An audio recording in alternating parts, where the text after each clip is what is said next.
I made $5,000 selling digital products on Teachers Pay Teachers last summer. Let me show you how to do the same thing so you don't have to teach summer school.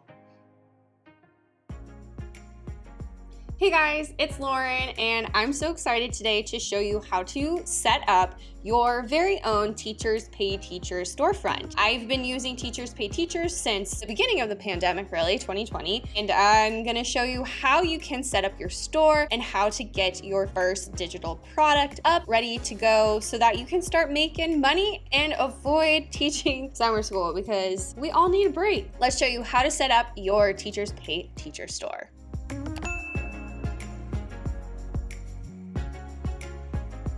All right, so we are on the Teachers Pay Teachers site, and what I'm gonna do is I'm actually gonna click join, and you'll notice there are 3 different types of memberships. So the first, as a teacher, you are probably used to this one. It is the completely free version, and it's essentially you can buy products just by signing up. The second one is a basic seller account. So this might be beneficial for you if you're just starting out, you don't want to pay a lot of money up front, and you just want to get started. Then the premium seller account, honestly, I think this is the best version. I understand why there's a basic seller account, but when you add the percentages of how much they take, it doesn't really make a lot of sense to me, and I'll show you why. So if I click learn more, we have a side-by-side here comparing the two. So let's just take a zoomed in look at this. Essentially, as a seller for the basic plan, you pay a one-time non-refundable fee of $30. That's not every single year, that's just one time, but your payout rate is 55%.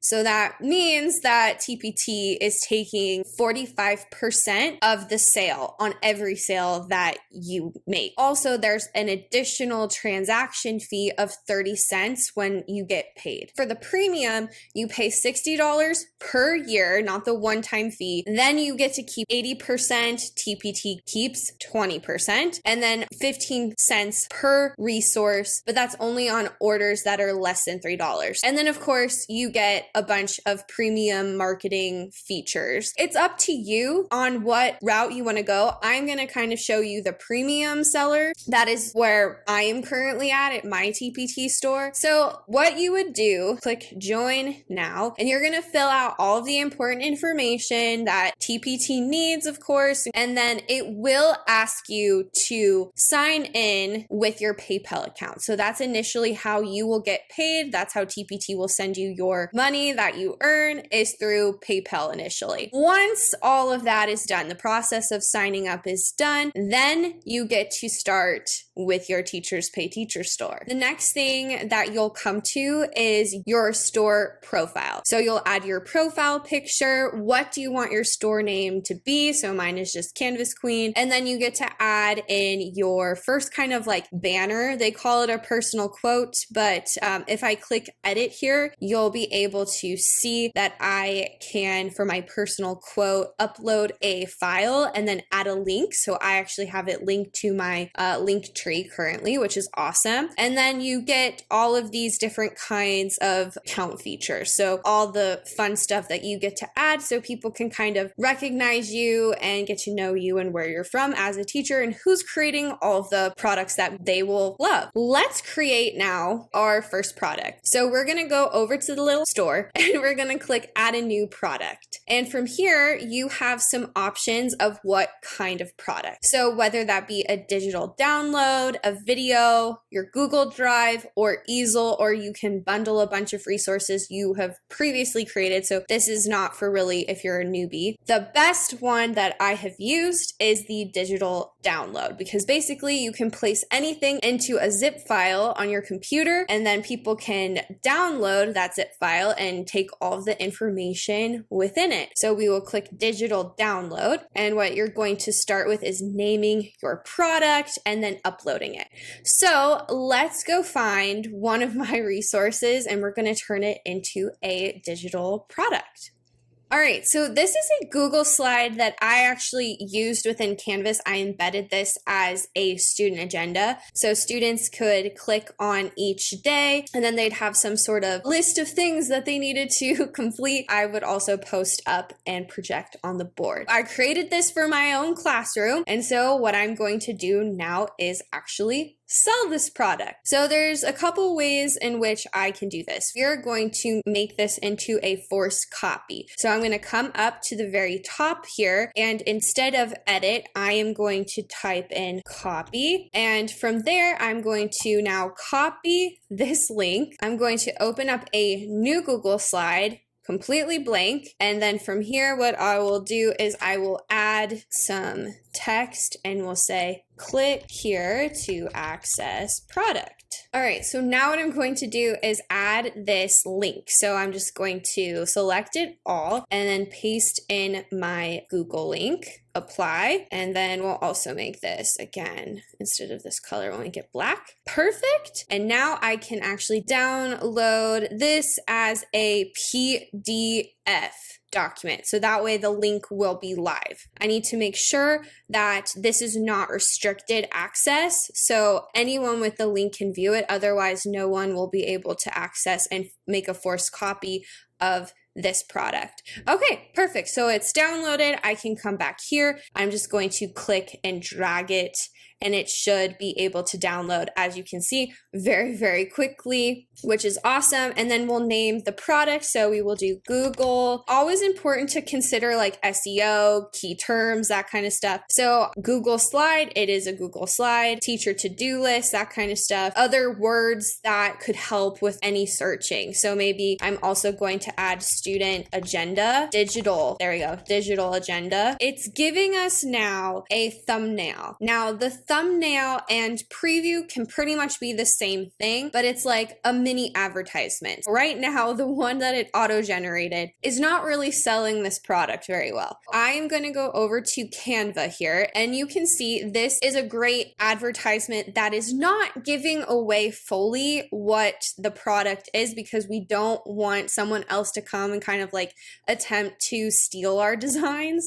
That is very important, and it does happen a lot. We still get like a basic idea of what the product is and how. So this second one here is how it can be used, which is awesome. I have like teacher time saver, generic course design, embedded into Canvas, project on your board. So all those different kinds of things. And then we're going to download this and then upload them. The product thumbnails are now here. We just have 2, which is fine. You don't need to have all 4. You can add a video and a preview of the product. I'm just going to leave these blank here. This would normally be like a PDF and an MP3 file. So then we're going to have a description. And for this, I would highly recommend you use ChatGPT. All right, so I finished this prompt and it is pretty large, but I've included like everything necessary I feel is needed. So I said, write me a digital product description. So let's see what it generates. Perfect. And I'm just gonna review it and make sure that nothing is added and the details are correct. But mostly we're just gonna copy and paste this right into the product listing.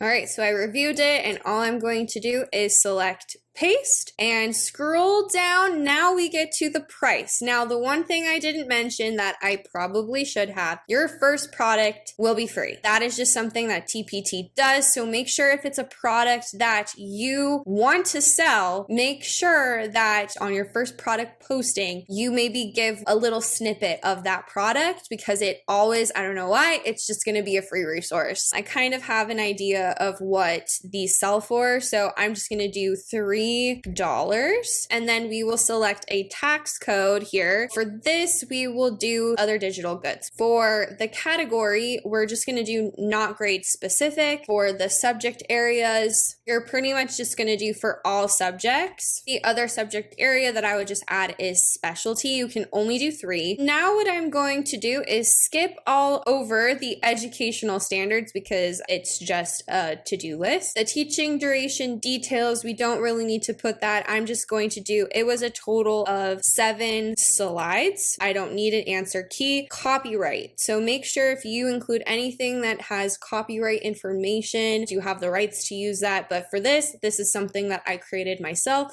So this is a product of original work. So I leave it as so. And then I can make the listing active. So I'm just going to click submit. We have the product up, live, ready to go. I can always edit it. I can download the listing. I highly suggest you do that so you can see when you download it. So here's the file, and you click here, make sure all of the links are working, which they are, and then we can just kind of do an overall look at how things are.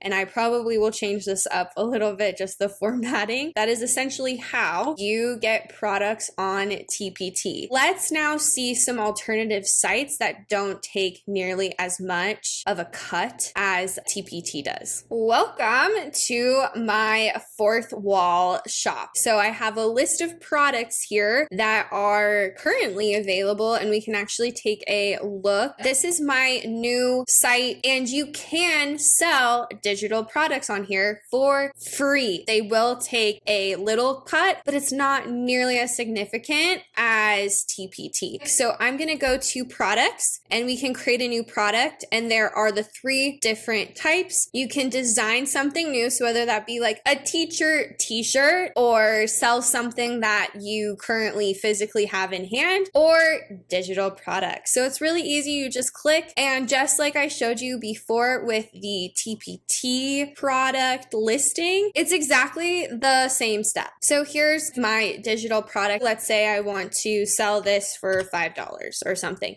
I can always change that, and it tells me what I'm going to make per sale. So look at the difference of that versus TpT. You're gonna get a lot more money. This is taking 15 cents instead of the 20%, and I did not have to pay a $60 annual fee to get started. So I thought I would just show you guys this and just know there are alternatives, and you can essentially, if you want to start selling digital products as a teacher, if you have, let's say, a pretty big following on Instagram and you can add the link to all of your products and resources, this isn't a bad option. The longer that I have sold digital products, every year I make a little bit more money, so it's been really fun. You just have to make sure that the products that you want to sell are something that people desire to have. So if you're the creative type, or if you're someone that has a lot of digital resources already, turn those into digital products that you can actually sell while you're teaching, or even over the summer, so you don't have to teach summer school.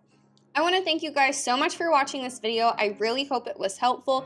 If it was, I would greatly appreciate it if you would like this video. And also, if you want more teacher Canvas tips, feel free to subscribe to my channel, because I have a lot more content coming out in the next few months, which is really exciting. Also, if you have any questions about this process, or any other questions that maybe you developed while watching this, feel free to leave all of your questions in the comments below, and I will respond to you. All right, guys, well, that's all I have for today. I'll see you in the next video.